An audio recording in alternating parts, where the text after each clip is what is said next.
This is a podcast by WellHouse Church, where we talk about what it's like to be a Christian Monday through Saturday, to live as a person of faith in a culture against faith. What's going on, man? Not a lot. It's wet, it's cold, it's nasty. Yeah, it is. Yep. So, Yeah, it is. not a lot. It's been wet and cold all day. Yep. We're actually recording this. I'm used to saying filming because typically there's a camera set up. Right, but we don't have a camera if you're We don't have a camera listening. today. Yeah. But we're recording this the Sunday before this is supposed to go out. And so if you live in the Mont Belvieu, Baytown, Houston area, all over Southeast Texas right now. Weather's not good. It is not good. It's wet and cold, and The kind of weather nobody wants to be in. although up north near College Station, I'm a little bit jealous because it's like snowing and stuff, man. Oh, I'm not. I hate the snow. I love the snow. No, I hate the snow. I love it because it means it's like a dry cold, not like a wet cold, right? Not always. Lots of times when it snows down here, the humidity level's so high because we're right on the water. It's still a wet cold. Yeah, but like that far north, Up away, there in Yeah. College Station, probably not. But yeah, where we are, yeah. Like I know Baylor posted something, Truett posted something that they got like 3 inches of snow. that's incredible. And it's like, yeah, that looks pretty, but like I got zero desire to be that cold. Yeah. Well, I'm cool with the cold. No, like right now I'm we're cool with here and I've got my shoes off and my toes are a bit cold and I'm like, yeah, no, I don't like this. It's different though. It gets cold in here, like really cold. Yeah. Um, Either way. But yep, so I'm not jealous about the snow. I got zero desire to be around snow. I don't like it. Yeah. We had one white Christmas growing up. It wasn't like really a white Christmas. It just snowed Christmas morning. Well, we had, I can remember at least 3. White Christmases? Mm-hmm. We lived in a little house in Hancomer. Uh-huh. There was one where you were sick, Yeah. and I got to go outside, and I brought you in a bowl of snow. Right. That was the first time you'd ever been around snow. Yeah. And then there were 2 back-to-back years when I was in high school. It snowed on Christmas? Mm-hmm. 2 don't back-to-back remember years. this. Yep. Or maybe skip a year in between, but there were 2 of my high school years where it snowed on Christmas. I don't remember that. But I do remember it snowing in like 3 or 4 inches, like stuck in Anahuac. But I don't think that was on Christmas. It was around Christmas time. Maybe so. Yeah. Maybe I'm getting that mixed up, but Yeah. there were definitely at least 2 Christmas mornings where it snowed. One of them was in the little house in Hancomer. Right. That I remember. Because I remember it was the year after we got a trampoline. Yeah. And there was snow all over the trampoline. I went and jumped on the trampoline. Yeah. With snow all over it. I remember looking out the window at you. Yep. Being all sad because I didn't feel good. Yep. Didn't And wanna go Mom out. wouldn't let you go outside because you'd get more Well, sick. she was going to let me, but Oh. I didn't want to because I didn't feel good. Got you. Okay. I don't know if you're excited to talk about this, but I'm excited to hear you talk about it. Yeah. I'm indifferent. I think a lot of it is not times in my life that I want to relive, because they were some pretty dark times for me. Yeah. But I do think it's a word and a message that people want to hear and need to hear. Yeah. So I think it was last week that my deconstruction episode came out. Yes, And it then did. not the week before that, but whenever, like right before content stopped coming out, was Adams. Yeah, Adams. Yep. So now we're about to hear CULLEN'S. Yeah, so my deconstruction story probably began I was on staff at a church, and I was the youth pastor, student pastor, and we talk about it a lot. We grew up in fundamentalism, and our parents weren't fundamentalists, but they were devout followers of God, and for whatever reason, it always seemed like God sent us places in fundamentalism. Within fundamentalism. And probably because it's the tradition that our dad grew up in and our mom. They both grew up in more fundamentalist expressions. And so it was probably a place of comfort, even though they had kind of gone away from that. It was still kind of it was the language that they knew. It was almost like so from the sacred not the sacred Enneagram, the sacred pathways, right? It's almost like the feeling, the traditionalist. The traditionalist is just like, this is what I know. Yeah. Yeah. Very possible. And I do think, like there was no question that, like, I don't think they ever would have went to a Catholic church, but like, I think they potentially could have, tried a Methodist church or something and, been very happy in that. But I think they remember growing up Baptists and specifically more conservative Baptist expressions. And so that's where they took us. Yeah, at least for a part of the time in their history. They weren't exclusively Baptist. Mom didn't grow up exclusively Baptist, and neither did Dad. But by the time we started going to church with them, we went pretty exclusively Baptist. Mm-hmm.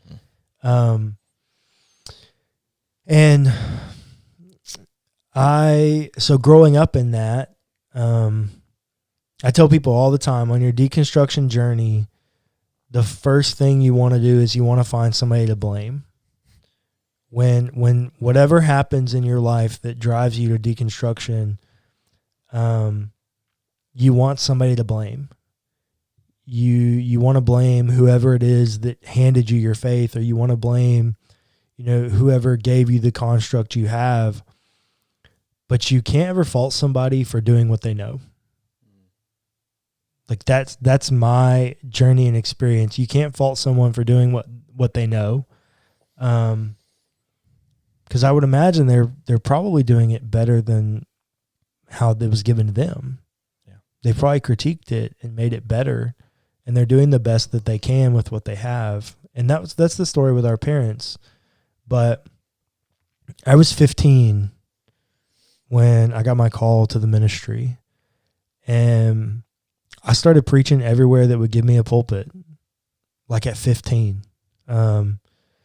And I look back on some of those sermons, and I'm just grateful that there were churches that had enough grace to sit through some of that terrible preaching, because it wasn't good. I remember one time, I was about 15 or 16, and I preached for an hour and 10 minutes in a church that had no music. There were some,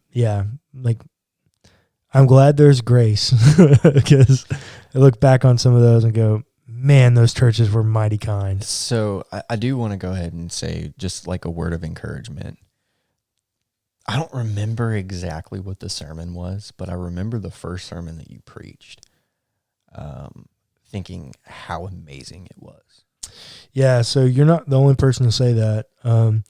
I will say, for whatever reason, right, wrong, or indifferent, it's just the way God created me. People have told me several times throughout my life that like when I step up to preach, like there's just something different about it. And I don't say this pridefully or anything like that. I just think that I'm one of the few people in the world that lives, sleeps, eats, and breathes preaching and communication of gospel ideas and themes. And I think about preaching very differently. I do things very differently. And I think that's put me in that position. And so it in the truest sense of the word, it feels a lot of times like, I was put here to do one thing, and it's preach. So I started preaching in a lot of different places, and crossing traditions and crossing denominational lines and meeting people. And then something crazy happened. I had a charismatic moment. And that's where I really went, wait, things are not always as they seem. We grew up Baptist, and, charismatic expressions and the supernatural weren't really a part of what we did and how we lived. And then I had this charismatic moment, and I was like, wait, I don't have a space for this to fit. Yeah. And so I tried to just add it on. Like it was just a new addition to my house that I was building. And that worked for a while. But it wasn't too long after that I realized that there was a belief that, so I told this story today and I'll tell it again, but I remember my first day showing up at True Seminary, 4-year university for Christian studies.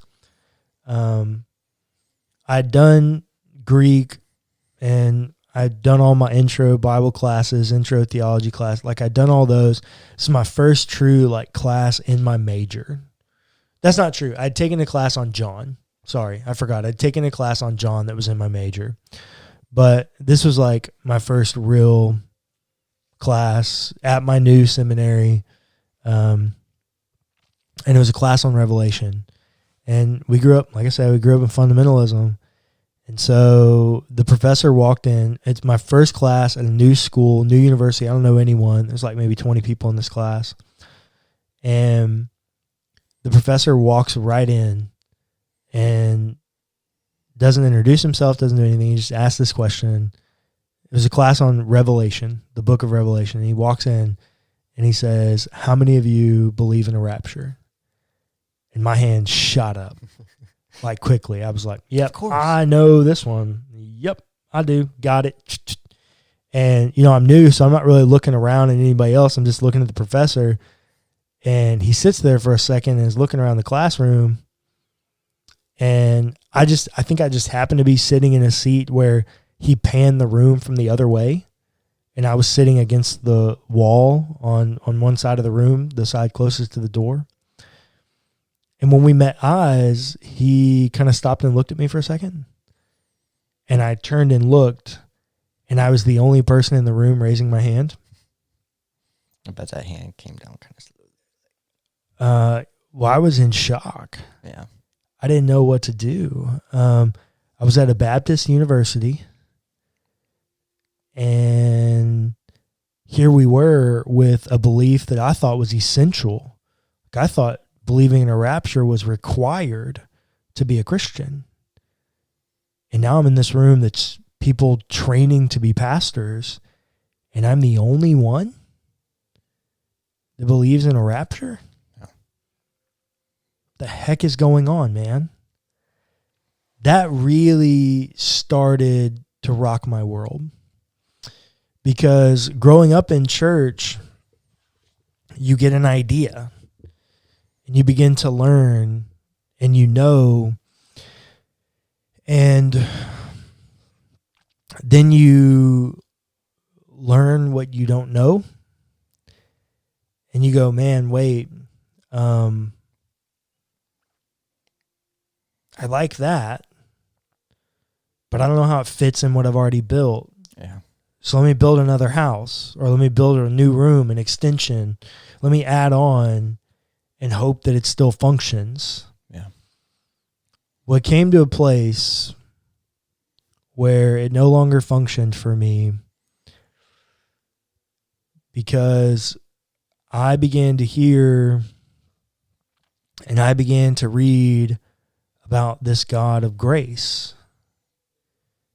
And not a little bit of grace, but extravagant grace. The grace that can forgive and restore prostitutes. The grace that can forgive and restore murderers. The grace that can restore and forgive the people that I think are just so heinous. And then yet I would struggle because I would see things like Paul writing in 1 Timothy or 1 Corinthians, that this is my crude paraphrase, not interpretation, but women, shut up. Don't talk in church.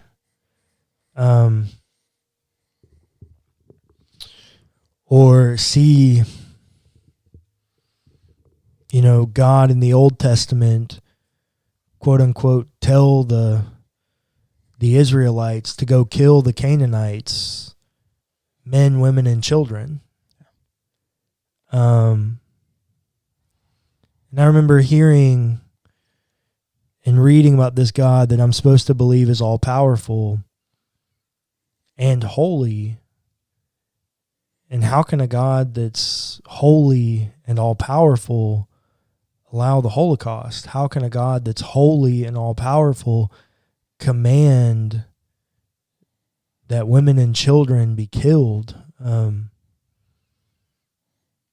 livestock, everything. Yeah, just literally kill all of it. And for me, it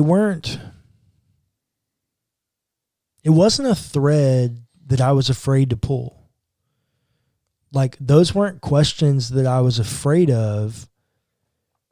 I knew there had to be an answer because, like, I'd at least understood by this point that there were a ton of people that had expressions that were different than me, but still I could firmly and confidently call them Christian. Yeah. And so I knew that there was an answer,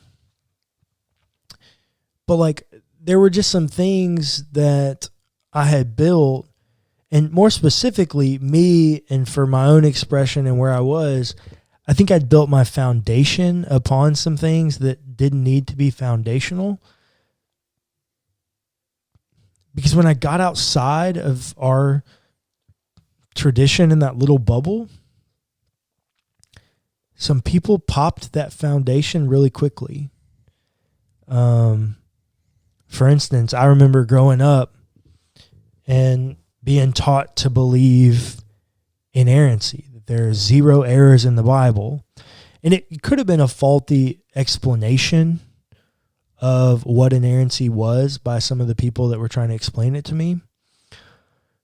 But inerrancy, the true definition, is the idea that in the original autographs, so the writing that Paul is having penned for himself, there are 0 errors. Yeah. Okay? And so for me, like, I just remember hearing that the Bible is the inerrant word of God, that it has 0 errors in it. Well, the academic definition is not that. Yeah. The academic definition is that the original autographs have 0 errors. The Chicago Statement on Inerrancy, which is where everybody gets that idea from, is about the autographs, the original manuscript. Yeah. We don't have any of those. Yeah, so why does it matter? Yeah, so for me, cool, that doesn't matter because we don't have those. Yeah. The ones that we have, I see problems in. Yeah. And they're not big problems. Not all the time. Even most of the time. I'm confident saying most of the time, but like the glaring one is the women issue. Yeah. We've got 2 or 3 places that we can point to where Paul says, hey, women, be quiet. You're not allowed to talk. I don't give you permission to speak or have authority over man. But then we got these other places where Paul's like, in Christ, neither male nor female, Greek nor Jew, slave nor free. Got Priscilla and Aquila. Priscilla being the woman, them both being called apostles, them taking Apollos aside and correcting and teaching him. We got Phoebe recorded, being the sender of and performer of the letter to the Romans. Like, We have Huldah and all these prophetesses of the Old Testament. We have Mary sitting at Jesus' feet. We have women funding Jesus' ministry. Like, we see God do some amazing things through women. I mean, heck, women are the first preachers of the resurrection. Yeah. And maybe you're not comfortable calling it an error, but you got to call it something. It's not, the two things don't compute at face value. Yeah. And so for me, as I tried to build and build and build on all of these, I just came to a place where I needed a different construction. I built my house on a rock foundation, but I built it out of straw, and I'd added on and added on, and the big bad wolf could come in and blow it down because maybe the foundation was good, but like the bones weren't. Yeah. And I needed something new. For me, this is why I'm so passionate about deconstruction. Because when I began to ask those questions, I felt ostracized. It took 2 or 3 questions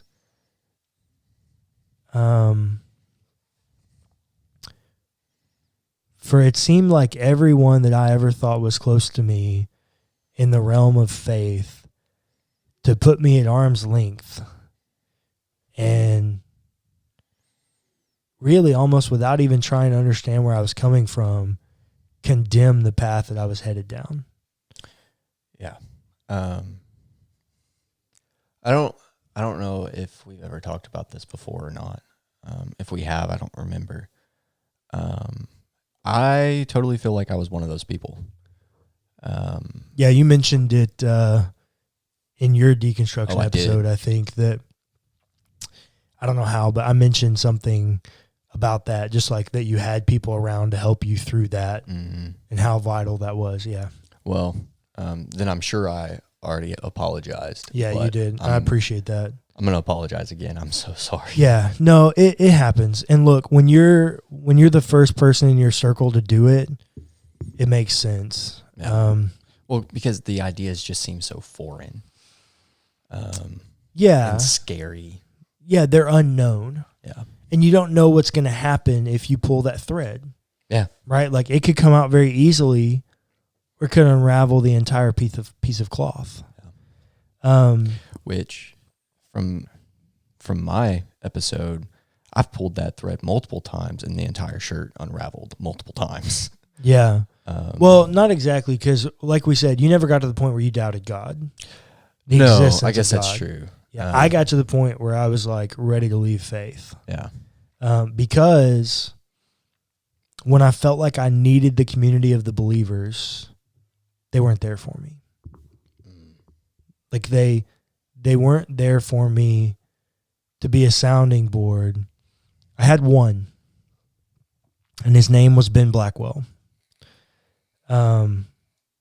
It was just one of those crazy things. He had done his PhD in Europe, in England, and he had a different understanding and expression of faith that, and I think I can confidently say, and Ben would also confidently say, I think I've landed maybe in a more liberal position than he would have been or than he is.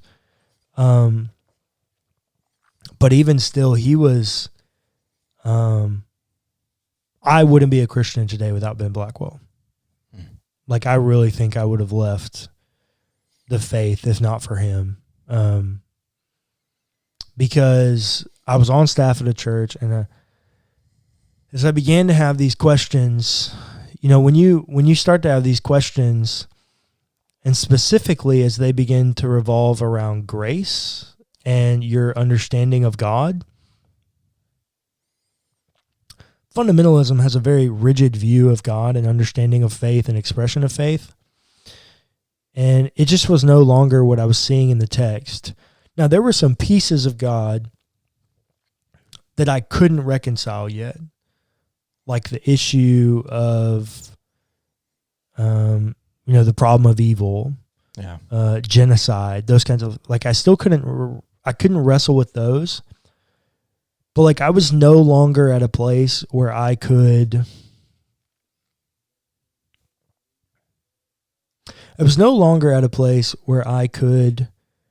discriminate against people based on their sin. Like, I'd come to a place where I realized what I now talk about as the sin hierarchy. Mm-hmm. It had to go.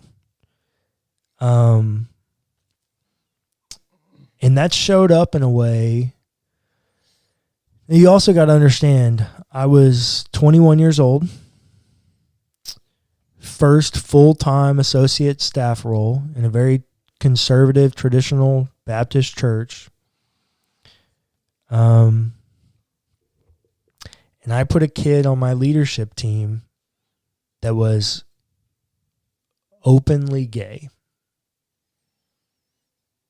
Now, I say that in the truest sense of the word. He was not acting in homosexual behavior at that time. No. But he was self-identified as gay. No. Same-sex attraction. So I put him on my student leadership team. I still consider him to be a Christian. Like, absolutely. I have no qualms about that. That was still a good decision. And I think as I began to have these questions in these other areas, my faith began to be much more about grace than about doctrine. And that scared a lot of people. And so not only was I not given space to have the conversations needed to question and doubt and wrestle through it with the people that I thought should have been there for me, I also began to be questioned about my methods of how I was being a pastor. And we were growing. We were seeing kids be restored by the gospel of Jesus. I was seeing ministry work done, and I was seeing Jesus happen in this new expression. But because of the type of people that I was reaching and the role that I was giving to young women, I was being chastised. I was being rebuked. And I was seeing some people of God that I considered to be very devout people of God do some things in reference to me and my wife that I just couldn't believe that a person of God would do that.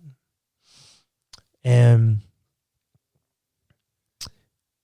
that spiraled for me to a place where I just came to a place where I resigned shortly after all of that from the church, and I went to work in the secular world.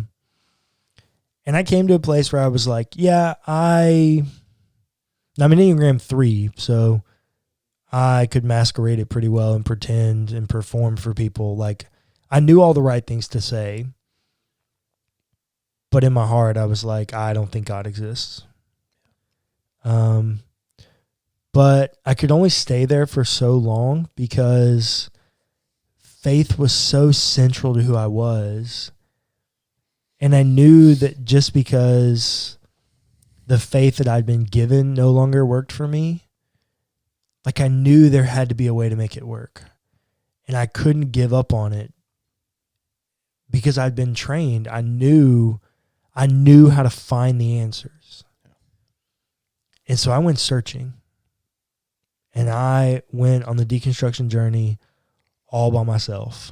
That's a dangerous road to walk. Yeah, I had been there. And I think Ben kept me grounded. But Ben had also introduced me to the essentials of faith. Right. And like, I knew that the Nicene Creed was non-negotiable. But also all the questions that I had, the Nicene Creed doesn't talk about. Yeah. And so I knew that there was a way to do it. And Ben helped me. Ben recommended some different theologians to me and things, some different paths to pursue. And on this journey, we traveled to a lot of different churches while we were trying to heal. And we got met with quite a bit of resistance. I was young. I was a bit naive about what church would be like if I wasn't on staff. And so we got chastised not by name, but by context from the pulpit of more than one church while we were attending there, from the pastors, from the staff. And all that will do for you if you can't figure it out is make you take more steps back in your deconstruction journey. But I was determined. It just wasn't something that I could give up on. By this point, I hated working in the secular world. Fell into some very deep depression. But I couldn't deny the postmodern in me. I couldn't deny the spiritual experiences that I'd had. And so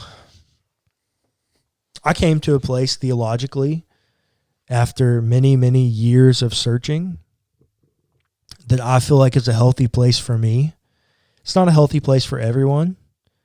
And even now to this day, I was talking to an old friend, and I still talk to a lot of those people that weren't there for me when I felt like I needed them in deconstruction. But we're not as close as we used to be. But I was talking to one of them and I said, hey, just in passing, we were talking about theology, and I said, hey, what do you think about this category of people theologically? People that self-identify in this vein of theological expression. And this is not Pints and Perspectives, so I don't expect people to know deep level theology, so I'm not going to tell you what it is. But I said, what do you think about these people? And it's the camp that I landed in. Yeah. It's the one that I went, okay, this works for me as of right now. And he was like, oh yeah, they're heretics. Yeah. It's oh, okay. So even some of my old friends that when I was going through deconstruction, they ostracized me and they weren't there for me, now would blatantly say I'm not a Christian. And so all that to say, yeah, my story is pretty rare, that I got hit both from I don't understand the theological system side, and it no longer works, as well as the community of faith wasn't there for me when I needed them. And because of that, I was very tempted to leave faith. Yeah. And tried multiple times to leave faith. But God wouldn't let you leave. Yeah, I believe that. Even when I would try vehemently to leave, I even pursued. I did all the steps, took the LSAT, did everything I needed to do to get into law school. I was headed out. I did not want to be a pastor. I didn't want to be a Christian. I didn't want to do anything, because it couldn't compute for me how I was treated and the faith that I was given. I just saw, like I said, the big bad wolf blew it down. The only problem was the big bad wolf was people who said they were Christians. And I was the rarity that I got hit from both sides of the deconstruction pendulum.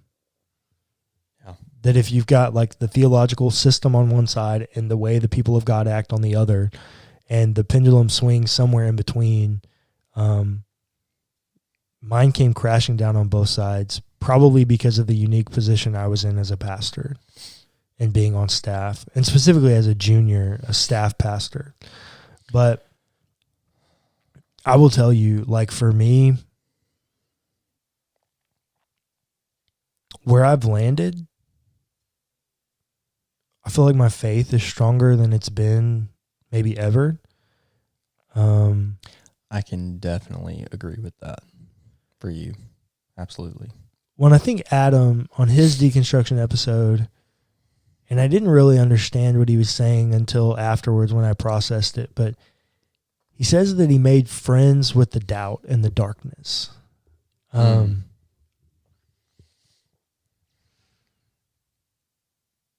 didn't make friends with the darkness, but I think I made friends with the doubt. Now, the camp where I landed, it's much easier to deal with doubt in that camp because just the theological system that it falls in, which is so not important for, we'll talk about it on a Pints and Perspective episode, but it's so not important for right now. But this is why WellHouse and deconstruction specifically are so important for me. It's because I learned firsthand that the church didn't have a space for people to have those questions. The church didn't have a space for people to have those doubts. And I say it all the time, and I don't mean to offend anybody when I say it, but if your God is afraid of your doubts, your God is whack, bro.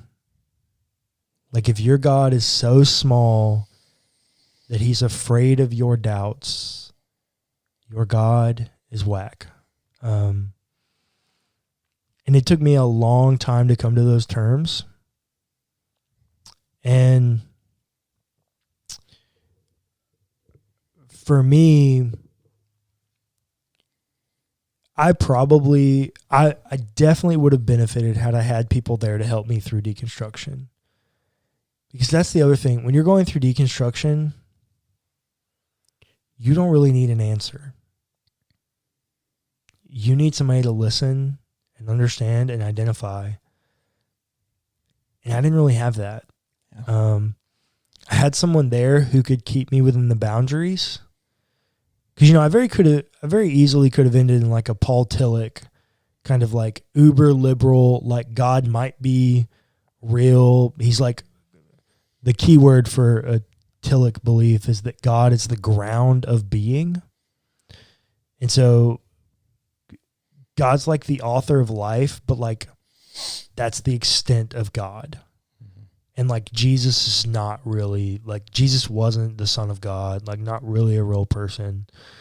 Definitely not Messiah. Like Jesus didn't save. He wasn't supernatural. Like he didn't do miracles.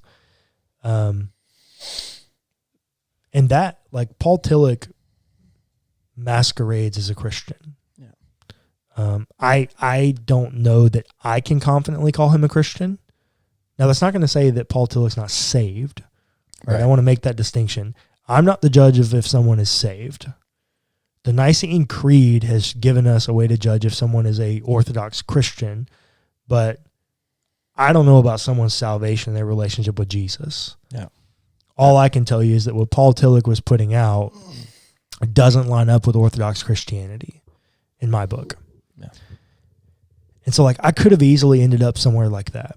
I was educated enough that I understood what Paul was saying, kind of. I think as best as anyone can understand what Paul is saying. As in the Apostle Paul is what you're talking about? No, Paul Tillich. Okay. He's a philosopher, like deeply, deeply academic. He was a professor at Harvard. Mm-hmm. So like just stupid smart. Yeah. Kind of smart that you almost envy sometimes. Yeah, at times. I don't really like where he landed, but yeah, I think I could have easily ended up somewhere like there. But I had someone like Ben who I like to think about Ben in terms of a bowling alley during my deconstruction. He He was your guards. He was my bumpers. Wow. He didn't give me direction on where the ball was going. If I'm the ball, right, he didn't change my course of direction and make me go in an exact straight line to get a strike. He just kept me from going out of bounds where I'd end up in the black hole with nothing to show for it. So when we first started Pints and Perspectives, we talked about the lake metaphor. Remember when we talked about the lake is the essentials of faith. Anything that happens inside the lake is fair game. And anything outside is not. Yep. He just kept you in the lake. He kept me in the lake. There were times that I felt like I was on the beach with only my feet touching the water. But yeah, Ben kept me in the lake. Ben kept me in the boundaries. And that's what I needed. I didn't need anyone to try to fix the answers. Like, I didn't need anyone to try to give me the answer to the question, because odds are I'd already heard their answer and I was finding it insufficient. Mm-hmm. And for whatever reason, they weren't working. And so for me, this is why deconstruction is so important, because I've made it. I've done that hard work. It was probably 3 or 4 years for me of like hard questioning everything and wrestling with. Now, I was wrestling with some depression during that time. If you know anything about mental illness, it comes with a lack of motivation. And so there were lots of times I didn't have the motivation, energy, or care to try to do it. So it was a long journey for me. I know there are other people like Adam. I don't think his deconstruction journey took quite that long. Now, he says he's still in it, and I think we're always deconstructing and reconstructing, but we do the bulk of it in 1 or 2 places in our lives. I think it's a little bit different maybe in your adolescence, like your story, because you're like a sponge. You're taking everything in, and you're trying to piece it together. Excuse me. But I say all that to say, like, if you've listened to 40-something minutes of this, here's what I want you to know. Even pastors have doubts. Like, we're human too. And I'll be the first one to tell you, like, we have as many, if not more, faults than you. And I will also say it's okay to doubt. It's okay to question. It's okay to be critical. But do not do it alone. I think it's only by God's grace that I made it out of that in the way that I did. Because especially, like, I mean, just think about anything, right? When the pendulum swings, it swings to the other end. We grew up in arguably the most conservative expression of faith that you could have. And so the only place for the pendulum to swing was all the way to the other way, to a Paul Tillich. I could have easily ended up there, and I don't know where I'd be today if I'd ended up there. I wouldn't be here. Paul Tillich openly had an open marriage. Because, like, it wasn't, like, faith no longer mattered when it gets that liberal. Yeah. There's no ethic involved. It's an academic cognitive exercise that has no bearing on how I live my life. And so that's why I say if like I'm pro deconstruction, it gave me a faith and a relationship with God that I don't know that I would have had without it. But please do not do it alone. Yeah. Like, come to us. Let us get you in a deconstruction support group where you can have a capacity to ask those questions and to wrestle with those hard things. We're not afraid of your doubt. God's not afraid of your doubt. No. And I promise you, if you deconstruct your house, there are still pieces that you can reuse. Yeah. But it's just going to look a little bit different. Reach out to us on social media. Reach out to us in email. Both of our emails are on our website. Also, if you just want to send an email to the general WellHouse email, that's mywellhouse.church@gmail.com. If you need to rewind it to write it down, please do. Please reach out to us. Don't do this alone. It's hard to do it alone. I was lucky enough to have Cullen. Cullen was lucky enough to have Ben. And Adam, who was on here, he went through it later than most of his friends. So he had me, he had Ben, he had our friend Josh.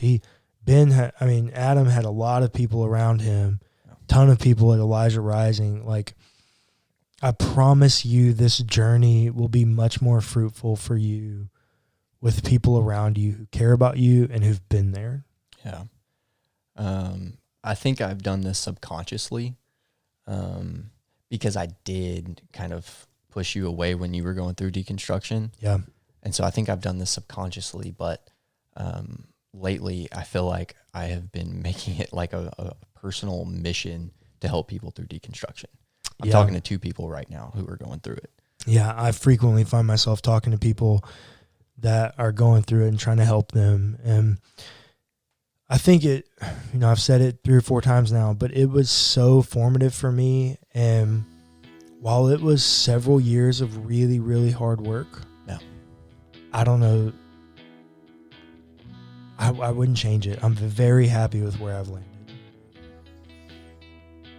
And I have a vibrant and wholesome and life-giving faith that I feel like I was missing for a lot of years. To end it, as we were talking about yesterday on A Closer Look, I feel like my good news is now good news.